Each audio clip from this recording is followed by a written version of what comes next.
নমস্কার বন্ধুরা, শ্রী রান্নাঘরে আপনাদের সবাইকে আবারও একবার স্বাগত জানাই। আজকে আমি অনেক দিন পরে আপনাদের সামনে হাজির হয়েছি। আর আজকে আমি আপনাদের সামনে যে রেসিপিটা নিয়ে এসেছি সেটা আমরা প্রায়ই আমাদের ঘরে বা বাড়িতে তৈরি করে খাই।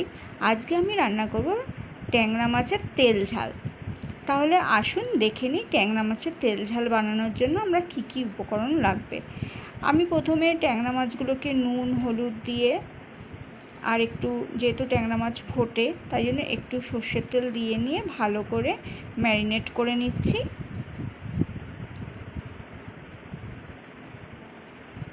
বন্ধুরা, যারা আপনারা আমার চ্যানেলটা নতুন দেখছেন তাদের অবশ্যই আমার চ্যানেলটিকে সাবস্ক্রাইব করে নেবেন আর পাশে থাকা বেল আইকনটি প্রেস করে নেবেন, যাতে যখনই কিনা আমি কোনো নতুন ভিডিও আপলোড করব আপনারা ইনস্ট্যান্ট নোটিফিকেশান পেয়ে যান।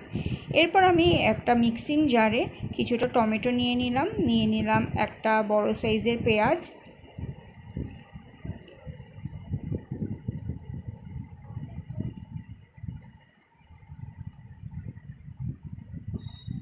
আর নিয়ে নিচ্ছি এখানে লঙ্কা। আমি 4 থেকে 5খানা লঙ্কা নিয়েছি। আপনারা আপনাদের স্বাদ অনুযায়ী লঙ্কা দেবেন। আপনারা ঝাল খেতে পছন্দ করলে লঙ্কার পরিমাণটা বাড়িয়ে দেবেন। এরপর আমি সব কিছু দিয়েই একটা ভালোভাবে স্মুথ একটা পেস্ট তৈরি করে নিয়েছি। এরপর কড়াইতে সর্ষের তেল দিয়ে নিয়েছি। হ্যাঁ, মাছের ঝোলটা অবশ্যই সর্ষের তেলে রান্না করার চেষ্টা করবেন। আর তেলটা গরম হয়ে যাওয়ার পরে আমি এখানে মাছগুলো ছেড়ে দিয়েছি। মাছগুলো খুব ভালোভাবে ভেজে নিয়েছি। নেওয়ার পরে আমি ওই তেলের মধ্যেই 1 চামচ মতন জিরে ফোড়ন দিয়ে নিয়েছি। এরপরে ওই পেস্ট করে রাখা মশলাটা দিয়ে দিলাম। পেস্ট করে রাখা মশলাটা ভালোভাবে কষিয়ে নিতে হবে।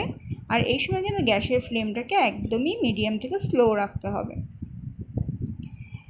যখন মশলা থেকে তেল ছেড়ে আসবে তখন আমি এর মধ্যে দিয়ে দিলাম স্বাদ অনুযায়ী নুন, 1 চামচ মতন হলুদ গুঁড়ো দিয়ে দিলাম, 1 চামচ মতন ধনে গুঁড়ো,